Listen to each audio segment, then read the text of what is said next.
भाई साहब इतने दुखी और उदास थे कि मुझे उनसे दिली हमदर्दी हुई, पर मुझे अब अपने ऊपर अभिमान हुआ और आत्मसम्मान भी बढ़ा। और भाई साहब ने इसे भांप लिया। उनकी सहज बुद्धि बड़ी तीव्र थी। एक दिन जब भोर का सारा समय मैं ठीक गुल्ली डंडा को भेंट करके ठीक भोजन के समय लौटा,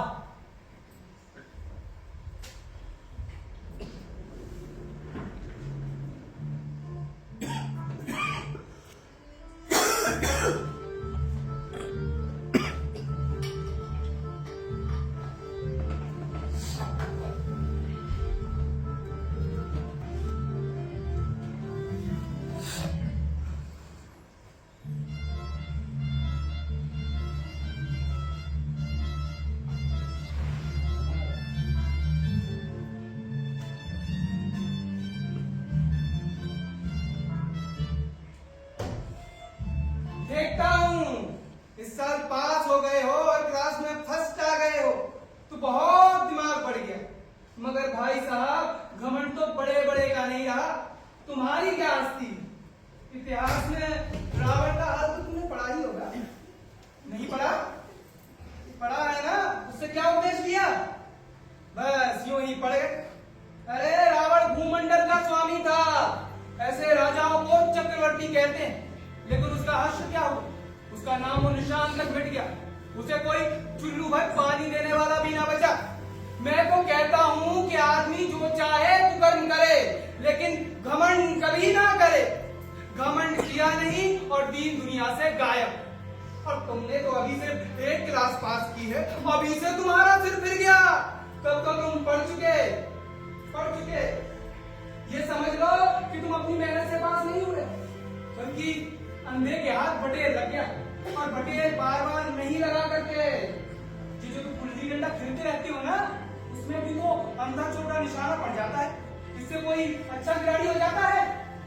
नहीं, अच्छा खिलाड़ी वही है जिसका निशाना कभी न चूके। पर आप भी तो शेरों ने तो मचा। मेरी क्लास में आओगे ना तो दादू पे पसीना आ जाएगा। जब अलजेब्रा और ज्योमेट्री के लोहे के चने चबाने पड़ेंगे, इंग्लिस्तान का इतिहास पढ़ना पड़ेगा। अरे 8 हेनरी गुजर चुके हैं। कौन सा कांड किस हेनरी ने किस समय किया था, ये याद रखना आसान समझते हो? अरे 7वें हेनरी की जगह अगर 8वां लिख दिया तो सारे नंबर कट। एक भी नंबर नहीं देते ये लोग। भाई ज्योमेट्री तो भगवान का कहर है। भाई आ बा जा की जगह आ जा बा लिख दिया तो सारे नंबर कट, एक नंबर नहीं मिलता। भाई आ बा जा बा, इसमें क्या फर्क है? आपने दाल भात रोटी खाई या भात दाल रोटी खाई, इससे क्या फर्क पड़ता है? लेकिन नहीं, ये चाहते हैं कि बच्चा एक एक शब्द को रट डाले, एक एक शब्द को घोर के पी जाए, और इसी रटंत विद्या का नाम शिक्षा रख छोड़ा। अरे एक दिन तो कह दिया कि समय की पाबंदी पर निबंध लिखो जो 4 पन्नों से कम ना हो। बताइए, जिस बात को हम एक वाक्य में कह सकते हैं उस पर 4 पन्ने लिखने की जरूरत क्या है? लेकिन नहीं, आपको 4 पन्ने रगड़ने ही होंगे। बताइए। और अनर्थ तो यह है कि संक्षेप में लिखिए।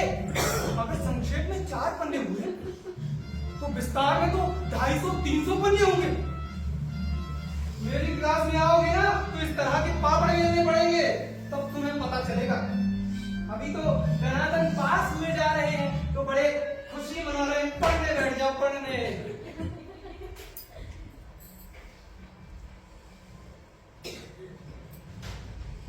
स्कूल का समय निकट था, नहीं ईश्वर जाने ये उपदेश माला कब समाप्त होती। अरे जब पास होने पर इतना तिरस्कार हो रहा है तो फेल हो जाने पर तो ना जाने प्राण ही ले लिए जाए। अरे स्कूल छोड़कर नहीं भागा, बस यही ताज्जुब है।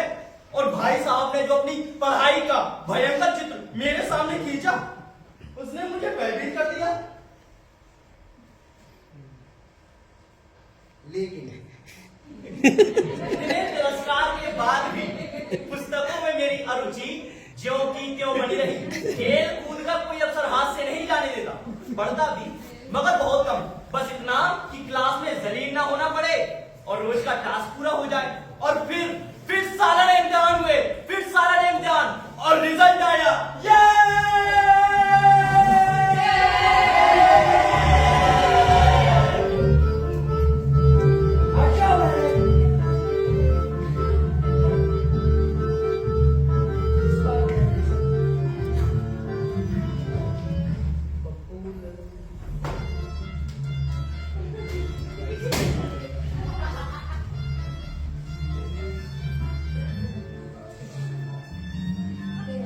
संतोष पठान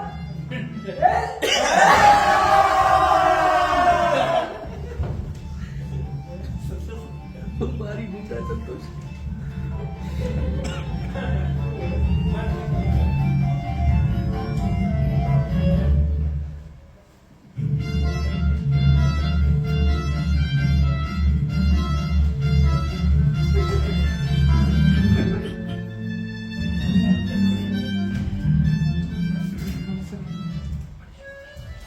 मनीष मुदगल फिर से फिर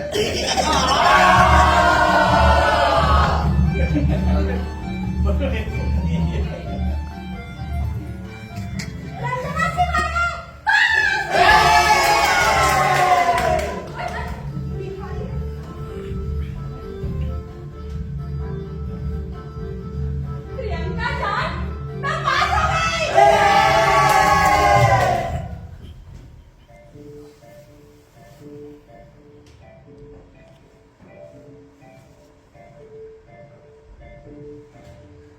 हे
फिर फेल हो गए। मैंने बहुत मेहनत ना की थी, पता नहीं कैसे कक्षा में अव्वल आ गया। और भाई साहब कोर्स का एक एक शब्द चाट गए। 4 बजे बोर्ड से इधर और 10 बजे क्लास से उधर। स्कूल जाने से पहले मुद्रा कांतिहीन हो गई थी, मगर बेचारे फेल हो गए। और मेरे मन में एक कुटिल भावना आई कि भाई साहब 1 साल और फेल हो जाए तो मैं उनके बराबर हो जाऊंगा। वो किस आधार पर मेरी फजीयत कर सकेंगे? लेकिन मैंने इस कुटिल विचार को अपने दिल से बलपूर्वक निकाल दी। आखिर वो मुझे मेरे हित के लिए ही तो डांटते हैं। उस वक्त मुझे अपनी ये लगता है, लेकिन अगर वो मुझे नहीं डांटेंगे तो क्या इतने अच्छे नंबरों से मैं पास हो पाऊंगा? और एक दिन संध्या के समय हॉस्टल से दूर मैं पतंगे उड़ाने बेतहाशा दौड़ रहा था। आंखें आसमान की ओर थी और मनपते कागजगामी की ओर। बालकों की पूरी सेना लगे और झाड़ीदार बांस लिए दौड़ी चली आ रही थी।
इन बाजारी लोगों के साथ घूमते हुए तुम्हें शर्म नहीं आती?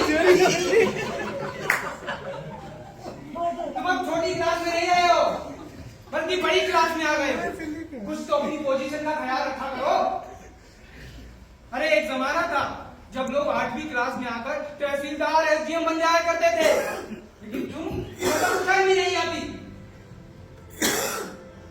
अरे अम्मा को ही ले लो, उन्होंने कोई क्लास पास नहीं की, लेकिन उन्हें हमसे ज्यादा तजुर्बा है, हमसे ज्यादा जानती है वो।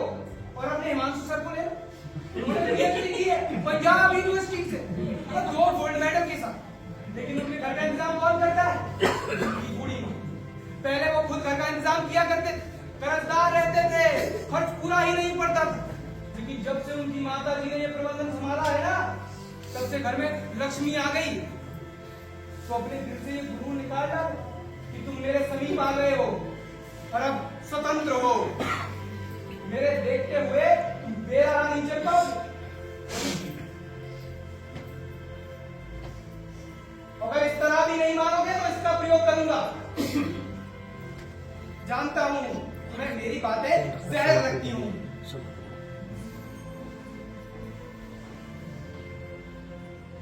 भाई साहब के प्रति मेरे मन में श्रद्धा उत्पन्न हुई और मैंने विनम्र आंखों से कहा,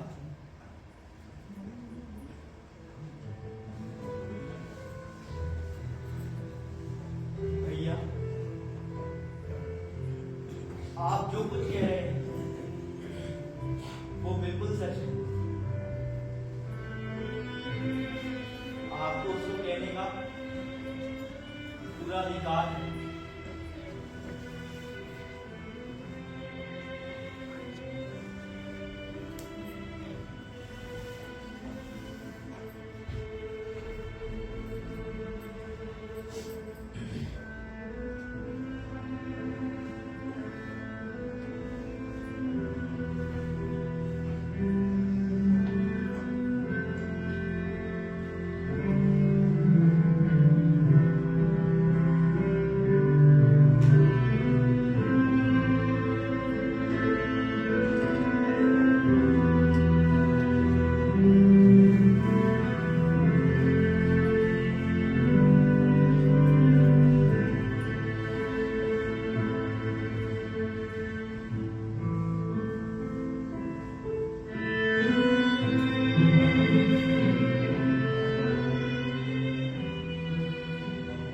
छोड़ दे।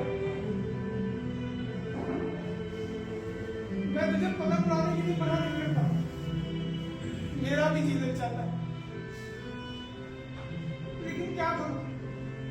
अगर खुद मेरा हाथ चलूंगा तो तेरी रक्षा कैसे करूं? अम्मा और दादा ने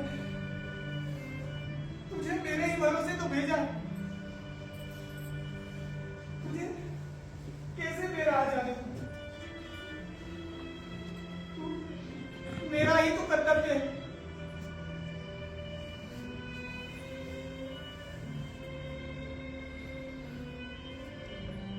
भाई साहब की बातें सुनकर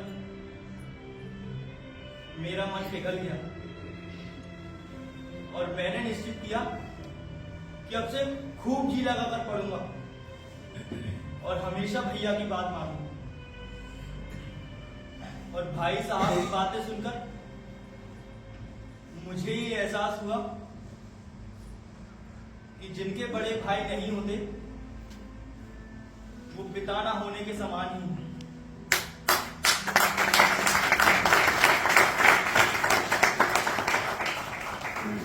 संयोग से उसी वक्त एक कटी हुई पतंग हमारे ऊपर से गिरी और भाई साहब कदम में है ही, वो दौड़े और उसे उछलकर पकड़ लिया।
नाट्यशास्त्र ऐसा विषय है, ऐसा ग्रंथ है जिसमें समस्त कलाओं का समावेश है।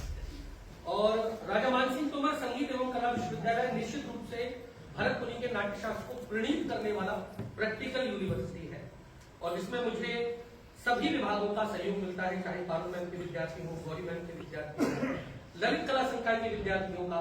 तो ये जो क्राफ्ट देख रहे हैं आप, ये ललित कला संकाय के विद्यार्थियों के मार्गदर्शन में उन्होंने भी और हमारे बच्चों ने भी मिलकर बनाया, जितना भी आप देख रहे हैं सबका सहयोग मिलता है। और मैं सबसे पहले चाहूंगा कि सभी बात का अपना परिचय है। जय हिंद, मैं रितु कुमारी, इस बच्चे की किरदार हूँ। यारा, ये मेरी बिटिया है मितांशी। सभी महानुभाव को मेरा प्रणाम। मैं आदित्य अहवार, सर्टिफिकेट टेस्ट। मेरा नाम अमन व्यास है और मैं पीपी नमस्कार, मैं सर्टिफिकेट का विद्यार्थी हूँ। नमस्कार, मेरा नाम अनिल प्रजापति है। असौर विद्यार्थी नमस्कार, मेरा नाम खुशी बघेल है, मैं बीबीए प्रथम वर्ष की छात्रा हूँ। नमस्कार, मेरा नाम राज श्रीवास, मैं सर्टिफिकेट का छात्र हूँ। मेरा नमस्कार, मेरा नाम ऋषिकांत मौर्य, मैं बीबीए का छात्र हूँ। आप सभी को नमस्कार, मेरा नाम अशोक बिश्नोई, मैं इनके फर्स्ट ईयर का स्टूडेंट हूँ।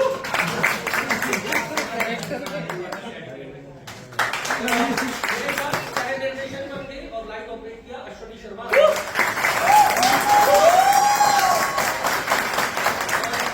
सहयोग प्रदान किया हमारे ज्येष्ठ फैकल्टी, हमारे पीएचडी स्कॉलर नरेंद्र सिंह।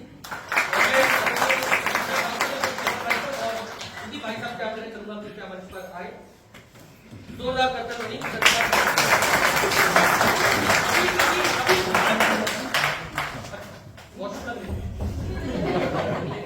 बस 3 से 4 मिनट बस।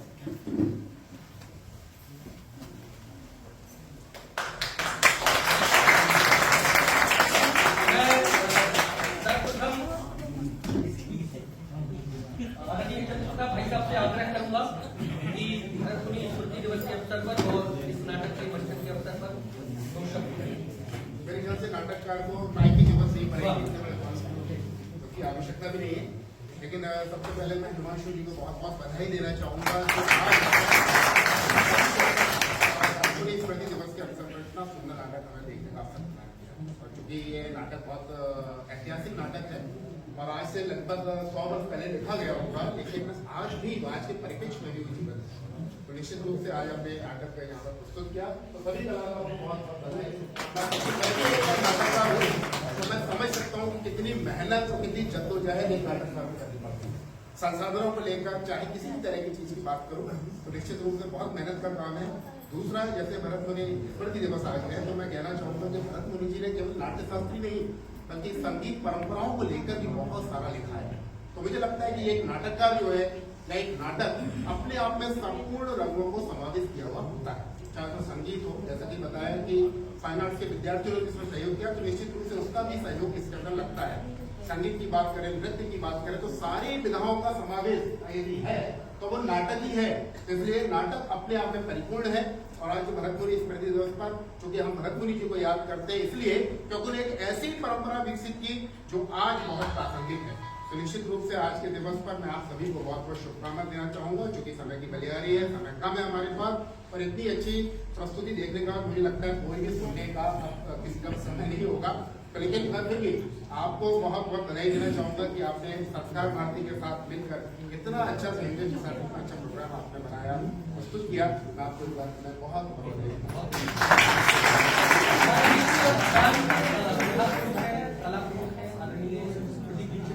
आग्रह करूंगा कि अपना आशीर्वाद प्रदान करें।